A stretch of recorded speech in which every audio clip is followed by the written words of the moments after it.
En matière de mal de dos chronique, les disques intervertébraux ont longtemps été dans la ligne de mire.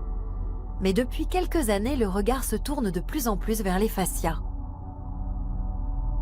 Ce sont des tissus conjonctifs présents dans tout notre corps, directement sous la peau et plus profondément. Chez un adulte, ces membranes blanchâtres pèseraient une vingtaine de kilos. Les fascias enveloppent nos muscles, nos tendons et nos organes. Ils soutiennent nos os. Ignorés et sous-estimés pendant des siècles, ils suscitent aujourd'hui un grand intérêt car ils joueraient un rôle central dans notre santé. Quel est le secret de cette ligne qui relie les deux extrémités du corps? Les fascias sont constitués de fibroblastes entourés d'une matrice. Les fibroblastes sont les cellules principales du tissu conjonctif. Ils produisent notamment des fibres de collagène, le composant principal de la matrice. En synthétisant le collagène, ils participent à la cicatrisation. C'est grâce à eux notamment qu'une plaie ouverte peut se refermer. Mais un excès de collagène peut être préjudiciable.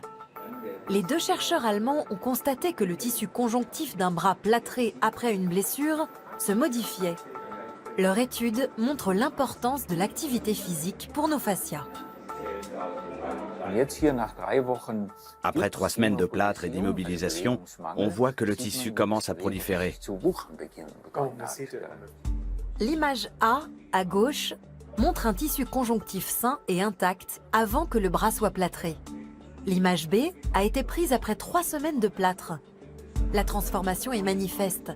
Le tissu est emmêlé, la structure s'est épaissie et présente un aspect chaotique. Les données que nous avons relevées le montrent clairement. Le manque d'activité physique entraîne une prolifération des structures conjonctives et, de ce fait, une perte fonctionnelle. L'activité physique régulière stimule les fibroblastes qui, en 3 jours seulement, se mettent à produire du collagène frais et décollent les adhérences faciales. Mais pour que le tissu se régénère complètement et visiblement, il faut compter jusqu'à 1 an.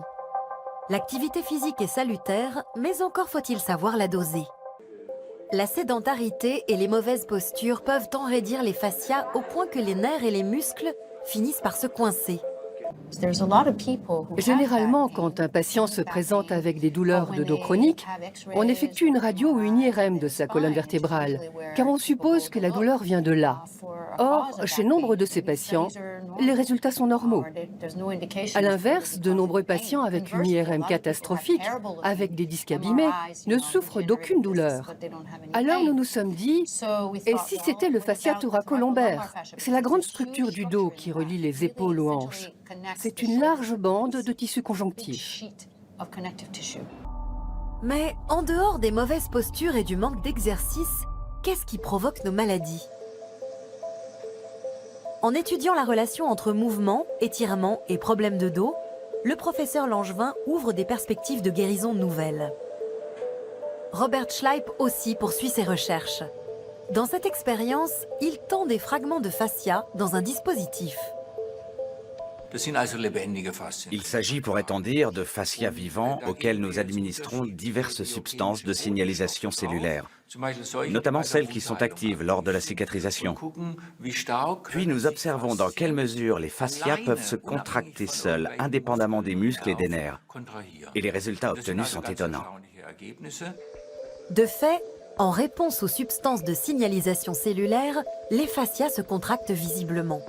Autrement dit, les fascias réagissent indépendamment des stimuli musculaires ou nerveux. Et la surprise ne s'arrête pas là. Nous avons découvert des messagers chimiques qui interagissent non seulement avec l'inflammation, mais aussi avec le stress émotionnel. C'est une découverte de taille, car nous l'avions déjà constaté en recherche clinique. Les fascias réagissent au stress émotionnel de manière progressive et durable.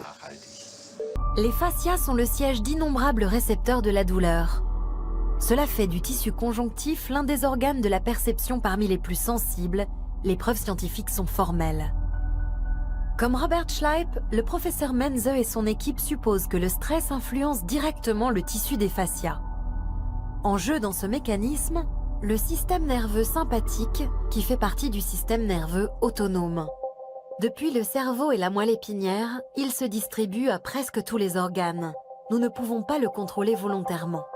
Activé par le stress, il prépare notre corps, comme jadis, à la lutte ou à la fuite.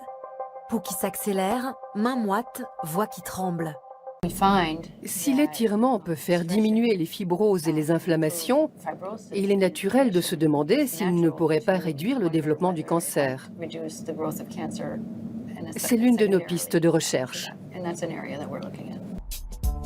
Grâce à la recherche sur le fascia, on sait désormais que ce tissu conjonctif, longtemps sous-estimé, est le siège de maladies et de douleurs jusqu'alors inexpliquées.